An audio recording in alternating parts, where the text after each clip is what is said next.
ನಮಸ್ಕಾರ. ವಿಶೇಷ ಕಾರ್ಯಕ್ರಮಕ್ಕೆ ಸ್ವಾಗತ. ನಾನು ಪೂರ್ಣಿಮಾ.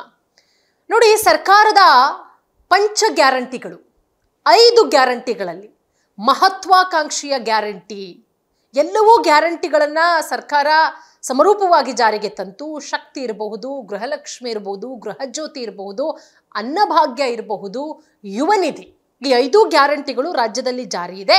ಆದರೆ ಅದು ಎಷ್ಟರ ಮಟ್ಟಿಗೆ ಸಮರ್ಪಕವಾಗಿ ಕೆಲಸ ಮಾಡ್ತಾ ಇದೆ? ಶಕ್ತಿಯಂತೂ ಓಕೆ, ಉಚಿತವಾಗಿ ಮಹಿಳೆಯರು ಕಾಂಗ್ರೆಸ್ ಸರ್ಕಾರ ಅಧಿಕಾರಕ್ಕೆ ಬಂದ ನಂತರ ಉಚಿತವಾಗಿ ಬಸ್ನಲ್ಲಿ ರಾಜ್ಯ ಪ್ರಯಾಣ ಮಾಡ್ತಾ ಇದ್ದಾರೆ, ಅದು ಓಕೆ. ಅನ್ನಭಾಗ್ಯವೂ ಓಕೆ. ಸ್ವಲ್ಪ ದಿನಗಳ ಕಾಲ ಅಕ್ಕಿ ಕೊಡೋದಕ್ಕಾಗಲಿಲ್ಲ ಅಂದ್ರು ದುಡ್ಡು ಅಂತ ಹೇಳಿದ್ರು, ಅದಾದ್ಮೇಲೆ ಅಕ್ಕಿ ಅಂತ ಹೇಳಿದ್ರು, ಹಂಗೂ ಹಿಂಗೂ ಮಾಡ್ಕೊಂಡು ನಡೀತಾ ಇದೆ. ಯುವ ನಿಧಿಯದ್ದು ಅದ್ರ ಬಗ್ಗೆ ಅಷ್ಟಾಗಿ ಮಾಹಿತಿ ಗೊತ್ತಿಲ್ಲ. ಎಷ್ಟು ಜನ ಯುವಕರಿಗೆ ಯುವ ನಿಧಿಯ ಹಣ ಸಿಕ್ಕಿದೆಯೋ ಏನೋ, ಅದ್ರ ಬಗ್ಗೆ ಕರೆಕ್ಟಾದಂತಹ ಅಂಕಿಅಂಶ ಅಂತೂ ಇನ್ನು ಸರ್ಕಾರದ ವತಿಯಿಂದನೂ ಕೂಡ ಗೊತ್ತಿಲ್ಲ. ಅದಾದ ಮೇಲೆ ಗೃಹಜ್ಯೋತಿ, ಉಚಿತವಾಗಿ 200 ಯೂನಿಟ್ ಒಳಗಡೆ ವಿದ್ಯುತ್, ಅದು ಕೂಡ ಆಗ್ತಾ ಇದೆ. ಅದಕ್ಕಿಂತ ಜಾಸ್ತಿ ಆದರೆ ಹಣ ಕೊಡಬೇಕಾಗತ್ತೆ. ಅದಾದ್ಮೇಲೆ ಕಮರ್ಷಿಯಲ್ ಪರ್ಪಸ್ ಜಾಸ್ತಿ ಮಾಡಿದ್ರು, ಅದಕ್ಕೆ ಇವತ್ತಿಗೂ ಕೂಡ ಒಂದಷ್ಟು ಹೋರಾಟಗಳು ನಡೀತಾನೆ ಇದೆ. ಅದೆಲ್ಲದರ ನಡುವೆ ಮತ್ತೊಂದು ಮಹತ್ವಾಕಾಂಕ್ಷಿ ಯೋಜನೆ, ರಾಜ್ಯದ ಮಹಿಳೆಯರಿಗೆ 2,000 ರೂಪಾಯಿ, ಪ್ರತಿ ತಿಂಗಳು 2,000 ರೂಪಾಯಿ. ಖುಷಿಯಾಗ್ಬಿಟ್ರು ರಾಜ್ಯದ ಮಹಿಳೆಯರು. ಅಪ್ಪ, ನಮ್ಮ ಕಷ್ಟ ಅಂತೂ ತೀರ್ತು. ಖಂಡಿತ ಇದು ಒಳ್ಳೆ ಯೋಜನೆ, ನಾವು ಕೂಡ ಸರ್ಕಾರಕ್ಕೆ ಖಂಡಿತ ಖುಷಿ ಪಡ್ತೀವಿ, ಸಿದ್ದರಾಮಯ್ಯ ಸರ್ಕಾರಕ್ಕೆ. ಯಾಕಂದರೆ 2,000 ರೂಪಾಯಿ ಎಷ್ಟೋ ಹೆಣ್ಣು ಮಕ್ಕಳಿಗೆ ಇಡೀ ತಿಂಗಳ ಖರ್ಚು 2,000 ರೂಪಾಯಿ. ಆದರೆ ಸಮರೂಪ ಆದಿಯಲ್ಲಿ ಬಿಡುಗಡೆ ಆಗ್ತಾ ಇಲ್ಲ ಅನ್ನುವಂತಹ ಒಂದು ದೂರಂತೂ ಆರಂಭದಿಂದಲೂ ಇದೆ. ಗೃಹಲಕ್ಷ್ಮಿ ಬಿಡುಗಡೆಯಾದಂತಹ ಆರಂಭದಿಂದಲೂ ಕೂಡ ಸಮರ್ಪಕವಾಗಿ ಜಾರಿ ಆಗ್ತಾ ಇಲ್ಲ ಅನ್ನುವಂತಹ ಕೊರಗು ಖಂಡಿತವಾಗ್ಲೂ ಕೂಡ ಇದೆ. ಅಂದರೆ 1 ತಿಂಗಳು ಕೊಡ್ತಾರೆ, ಮತ್ತೆ ಜುಲೈ ಆಗುತ್ತೆ, ಆಗಸ್ಟ್ ಆಯಿತು, ಸೆಪ್ಟೆಂಬರ್ ಆಯಿತು, ಇಲ್ಲ.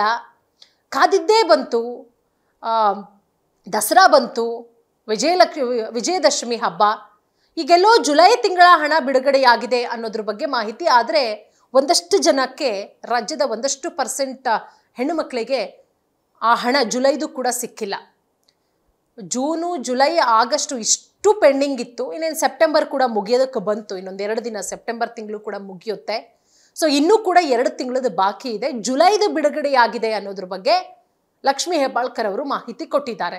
ಅಂದರೆ ನಮ್ಮ ಹೆಣ್ಮಕ್ಳು ಹೇಳ್ತಾ ಇರೋದು, ಆಯಿತು ಗ್ಯಾರಂಟಿ ಕೊಟ್ರಿ, ನಾವು ಸ್ವಾಗತ ಮಾಡ್ತೀವಿ, ಅದರಿಂದ ನಮಗೆ ಬಹಳಷ್ಟು ಉಪಯೋಗ ಆಗ್ತಾ ಇದೆ. 2,000 ರೂಪಾಯಿ ನಮ್ಮ ಮಕ್ಕಳು ಓದಿಗೋ, ನಮ್ಮ ಮಕ್ಕಳು ಬಟ್ಟೆ ಬರಿಗೋ, ಅಥವಾ ಮನೆ ರೇಷನ್ಗೋ, ಎಷ್ಟೋ ಜನ ಹೆಣ್ಮಕ್ಳು ಅದಕ್ಕೆ ಬದುಕು ಕಟ್ಕೊಂಡಿದ್ದಾರೆ.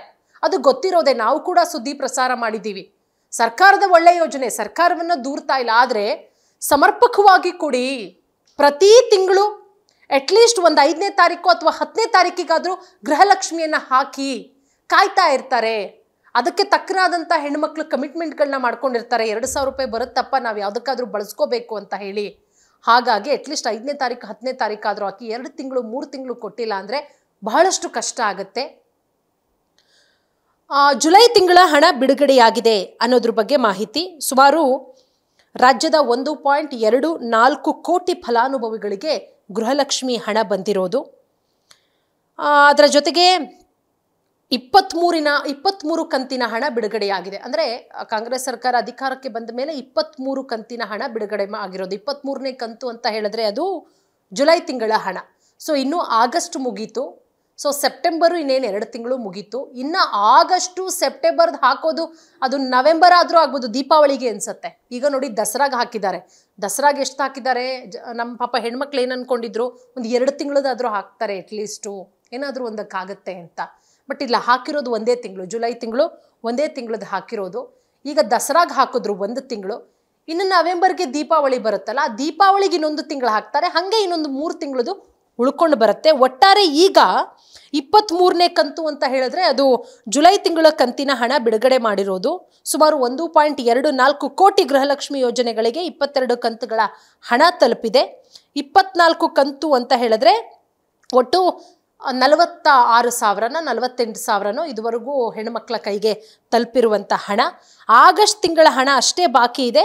ಅದನ್ನು ಕೂಡ ಶೀಘ್ರವಾಗಿ ಬಿಡುಗಡೆ ಮಾಡಲಾಗುತ್ತೆ, ಮತ್ತು ಹಂತವಾಗಿ ಬಿಡುಗಡೆ ಮಾಡಲಾಗುತ್ತೆ ಅಂತ ಹೇಳಲಾಗಿದೆ. ಮತ್ತು ನಾನು ಆಗಲೇ ಹೇಳಿದಾಗ ಈವರೆಗೆ ಗೃಹಲಕ್ಷ್ಮಿಯ ಫಲಾನುಭವಿಗಳಿಗೆ ಎಷ್ಟು ಸಾವಿರ ಹಣ ಸಿಕ್ಕಿದೆ 23 ಕಂತಿಂದ ಅಂತ ನೋಡೋದಾದರೆ 2,000ದಂತೆ 46,000 ಹಣ ಜಮೆಯಾಗಿದೆ. ಅದರ ಜೊತೆಗೆ ಸಹಕಾರ ಸಂಘವನ್ನು ಕೂಡ ಫಲಾನುಭವಿಗಳಿಗೆ ಸ್ಥಾಪನೆ ಮಾಡಲಾಗುತ್ತಂತೆ. ಶೀಘ್ರದಲ್ಲೇ ಸ್ವಾವಲಂಬಿಗಳಾಗಿ ಅವರನ್ನು ಮಾಡಲಾಗುತ್ತೆ ಅಂತಲೂ ಕೂಡ ಹೇಳಲಾಗ್ತಾ ಇದೆ. ಸೊ ಅದನ್ನು ನೋಡೋಣ, ಅದನ್ಯಾವಾಗ ಸಹಕಾರ ಸಂಘಗಳನ್ನು ಸ್ಥಾಪನೆ ಮಾಡಲಾಗುತ್ತೆ, ಆ ಸಂಘದಿಂದ ಹೆಣ್ಣುಮಕ್ಕಳಿಗೆ ಮತ್ತಷ್ಟು ಉಪಯೋಗ ಕೂಡ ಆಗಬಹುದು. ಹಾಗಾಗಿ ಒಟ್ಟಾರೆ ನಾವಂತೂ ಈ ಯೋಜನೆ ಬಗ್ಗೆ ನಾವು ಮಾತನಾಡ್ತಿಲ್ಲ, ಬಹಳ ಒಳ್ಳೆಯ ಯೋಜನೆ, ಆದರೆ ಸಮರ್ಪಕವಾಗಿ ದೊರೆಯುವಂಥ ಕೆಲಸ ಆಗಬೇಕು ಸರ್ಕಾರದಿಂದ. ಒಂದೊಂದು ತಿಂಗಳು ಪೆಂಡಿಂಗ್ ಉಳಿಸ್ಕೊಂಡು ಆಲ್ರೆಡಿ 2-3 ತಿಂಗಳಿಂದ ಪೆಂಡಿಂಗ್ ಇದೆ. ದಸರಾ ಆಯಿತು, ನೆಕ್ಸ್ಟ್ ದೀಪಾವಳಿಗೆ ಇನ್ನೊಂದು ತಿಂಗಳು ಬಿಡುಗಡೆ ಮಾಡ್ತೀರಾ, ಮತ್ತೆ 3 ತಿಂಗಳದ ಹಾಗೆ ಪೆಂಡಿಂಗ್ ಉಳ್ಕೊಳ್ಳುತ್ತೆ. ಹಾಗಾಗಿ ಆದಷ್ಟು ಬೇಗ ರಿಲೀಸ್ ಮಾಡಿದ್ರೆ ಒಳ್ಳೆಯದು. ಸ್ಪೀಡ್ ನ್ಯೂಸ್ ಕನ್ನಡದಿಂದನೂ ಕೂಡ ನಾವು ಸರ್ಕಾರಕ್ಕೆ ಮನವಿಯನ್ನು ಮಾಡ್ಕೊಳ್ತೀವಿ, ಆದಷ್ಟು ಬೇಗ ಈ ಗೃಹಲಕ್ಷ್ಮಿ ಫಲಾನುಭವಿಗಳೇನಿದ್ದಾರೆ ಅವರಿಗೆ ಹಣವನ್ನು ಬಿಡುಗಡೆ ಮಾಡಿ.